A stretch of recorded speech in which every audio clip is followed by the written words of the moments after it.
Assalamualaikum warahmatullahi wabarakatuh. Halo anak-anak, perkenalkan nama Ibu Fitriani Ramdhani Putri. Di sini Ibu akan menjelaskan tentang bilangan bulat.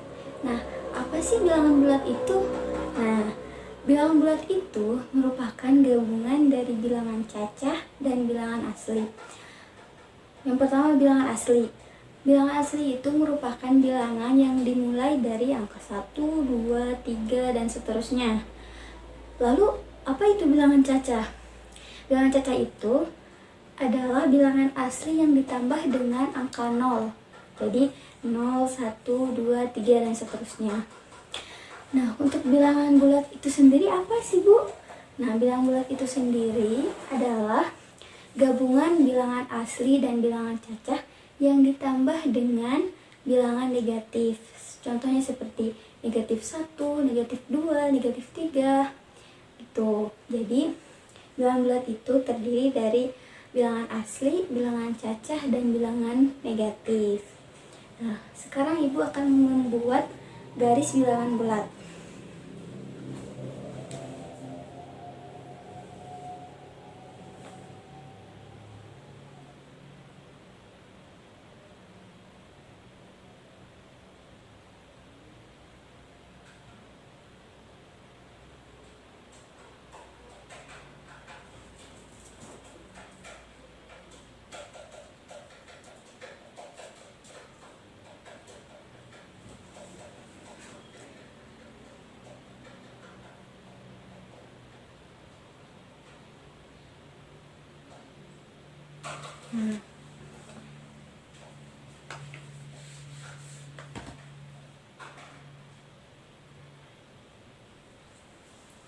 Di sini terdapat angka 0, 1, 2, 3, 4, 5, 6, 7, 8, dan di sebelah kirinya adalah bilangan negatif, yaitu negatif 1, negatif 2, negatif 3, negatif 4.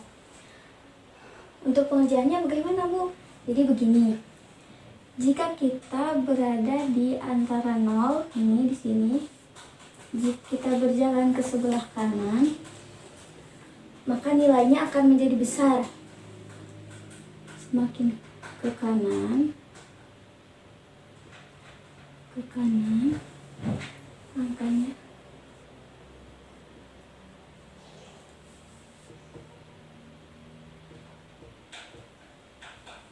besar. Nah, jika ke kiri, artinya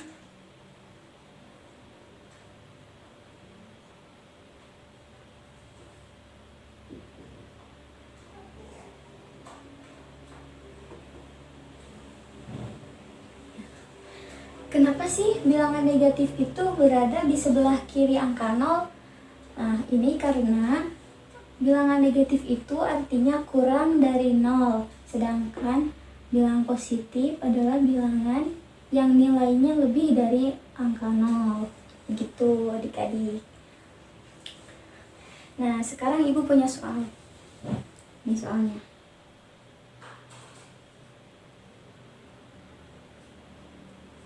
Delapan ditambah negatif 4. Di sini Ibu memiliki beberapa cara. Yang pertama, di sini ya, Ibu tulis lagi soalnya di sini.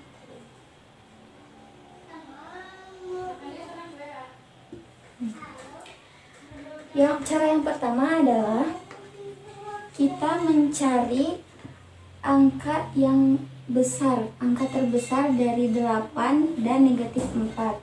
Cara mencarinya bagaimana, Bu? Begini. Kan tadi pada garis bilangan itu semakin ke kanan, maka angkanya semakin besar. Nah, kita cari angka 8. Nah, ini angka 8 ya. Kemudian kita cari negatif 4. Nah, ini negatif 4. Nih. Setelah itu, tadi kita mencari angka terbesar. Berarti di sini angka terbesarnya yang mana? Negatif 4 atau 8? Ya, betul 8 ya. Jadi di sini 8 itu merupakan angka terbesar. dari negatif 4. Setelah itu bagaimana, Bu? Nah, kita tulis dulu di sini 8 karena merupakan angka terbesar. Setelah itu, angka terbesar itu dikurangi dengan angka terkecil. Angka yang satunya lagi, yang kecil. Berarti dikurangi 4. Sama dengan 4. Nah, ini cara yang pertama. Ya. Kemudian,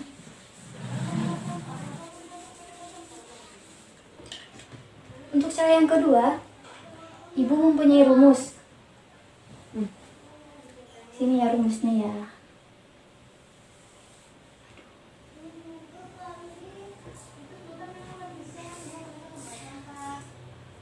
Positif dikali negatif sama dengan negatif.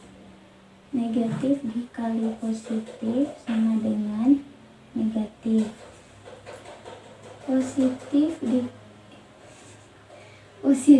dikali positif sama dengan positif. Negatif dikali negatif sama dengan positif.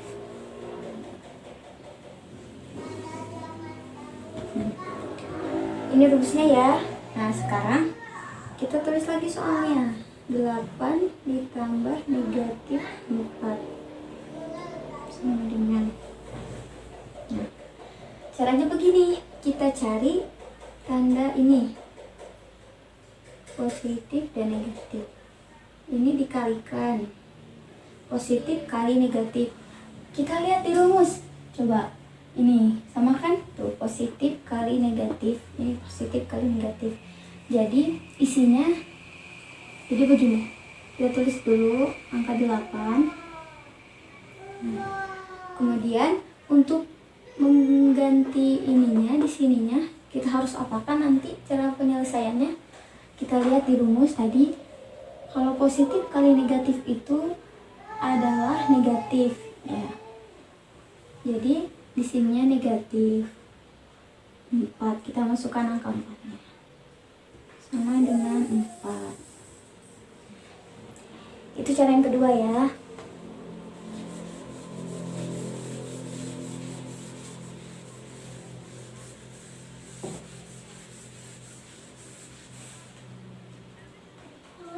Nah, anak-anak, untuk cara yang ketiga yaitu kita mengibaratkan sebagai uang dan utang. Nah, kita tulis dulu soalnya.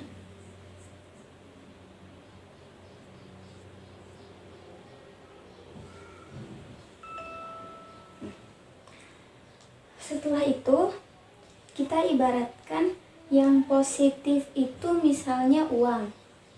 Nah, ini positif uang.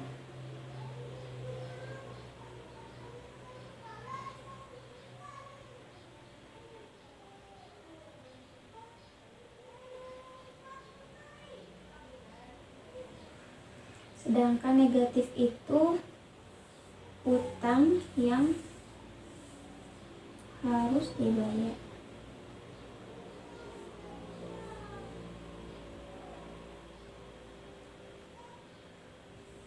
Nah, jadi begini, kita cari yang positif dan mana yang negatif.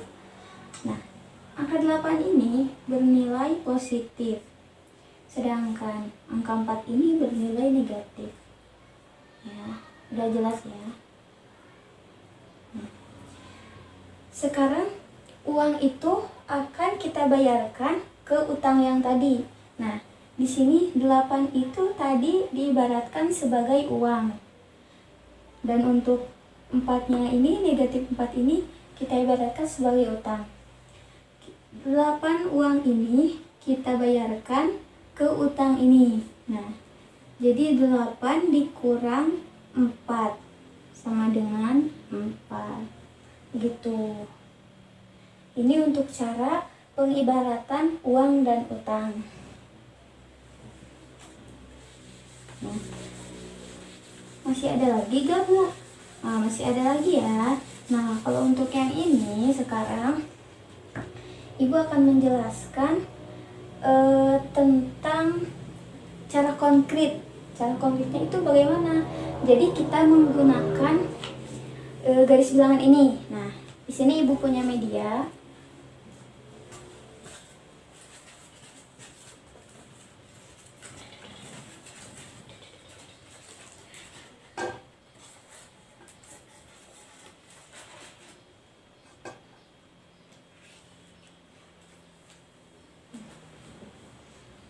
Nah, anak-anak, sekarang ibu akan menjelaskan cara konkret.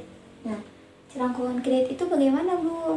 Menggunakan garis bilangan yang tadi. Nah, di sini ibu punya media ya. Ini namanya nama medianya tangga bilangan bulat. Nah, penggunanya bagaimana, Bu? Kok kayak tangga gitu? Siapa nih yang loncat-loncat dari tangganya? Nah, kita di sini punya si Kino. Nah, si Kino ini akan berjalan dan menghadap ke arah yang ditentukan oleh tanda positif atau negatif. Nah, jika dalam soalnya ada tanda positif, maka si Kino akan menghadap ke kanan. Nah, ya. Kemudian jika di depannya ada tanda positif lagi, maka si Kino akan berjalan maju. Lalu jika ada tanda negatif, bagaimana ya? Nah, kalau ada tanda negatif, nah si Kino ya. Nanti si Kino akan menghadap ke kiri. Dia akan menghadap ke kiri.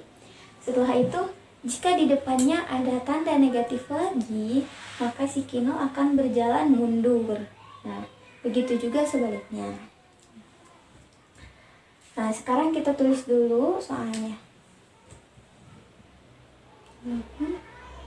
Tambah negatif 4. Ini namanya si Kino ya. Kino.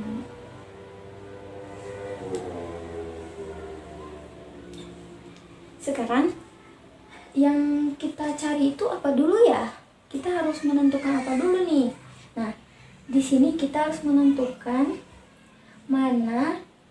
di mana tempat si Kino harus berada. Nah, maksudnya si Kino itu harus berdiri di sebelah mana sih? Di angka berapa sih? Nah, di sini kan soalnya 8 ditambah negatif 4. Nah, berarti yang pertama itu si Kino harus berada di angka 8 ya. Kita cari angka 8-nya mana? Nah, ini angka 8 ya. Kita pasang dulu si Kino-nya di sana.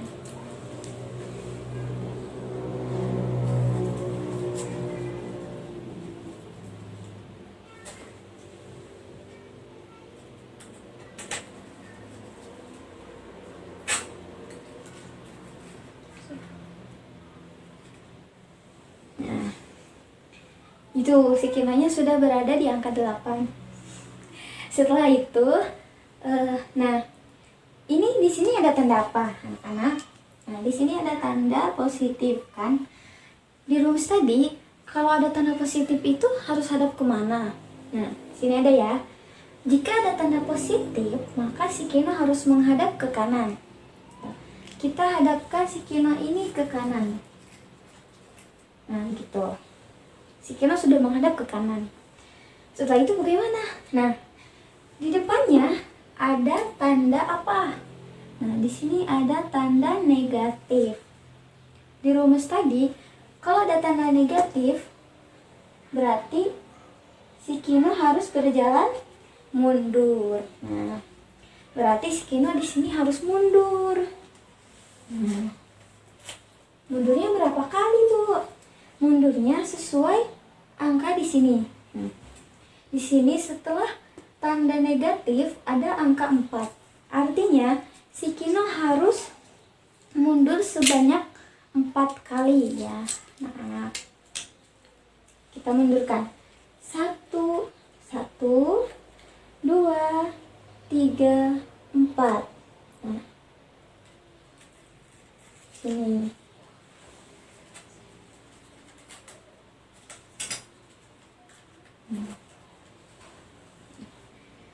Cara menentukan ininya, jawabannya bagaimana, Bu? Dilihat dari mana? Nah, penentuan jawaban di sini kita lihat sekarang si Kino berada di angka berapa. Di sini terlihat si Kino sedang berada di angka 4 ya, ini di sini. Berarti jawabannya adalah 4. 4 itu positif atau negatif? Positif, karena berada di sebelah kanan angka 0 ya. Sebenarnya semua cara tadi itu sebenarnya sudah betul ya anak-anak. Cuman di sini ibu menjelaskan satu persatu. Jadi agar kalian itu tidak merasa bahwa jawaban kalian itu salah, kok beda sama ibu. Nah, sebenarnya jika jawabannya sama, itu artinya kalian sudah benar cara penyelesaiannya itu. Nah, kenapa ibu menggunakan media ini? Karena ini supaya memudahkan kalian untuk memahami bagaimana cara konkret itu. Cara konkret itu ibu itu harus menggunakan media supaya anak-anak itu jadi mengerti gitu. Nah, sampai sini sudah paham? Jadi, semua cara yang sudah ibu jelaskan itu betul. Namun, alangkah baiknya jika kalian menggunakan cara konkret seperti ini, yaitu dengan menggunakan ini garis bilangan. Sebenarnya kalian juga bisa menggunakan garis ini. Caranya seperti ini. Lihat dulu. Ya, seperti ini. Nah, di sini si Kino berada di sini. Nah. 8 ini ada tanda positif, berarti si Kino menghadap ke kanan situ. Setelah itu ada tanda negatif, artinya si Kino harus mundur sebanyak 4 kali. 1, 2, 3, 4. Nah, akhirnya si Kino berada di sini. Tepat di angka 4. Positif 4 ya. Jadi jawabannya sama gitu. Hanya ibu tadi menggunakan media saja, media yang bernama tangga bilangan ya. Mungkin hanya itu saja yang dapat ibu sampaikan. Kurang lebihnya mohon maaf. Salam kenal untuk anak-anak. Dadah. Assalamualaikum warahmatullahi wabarakatuh.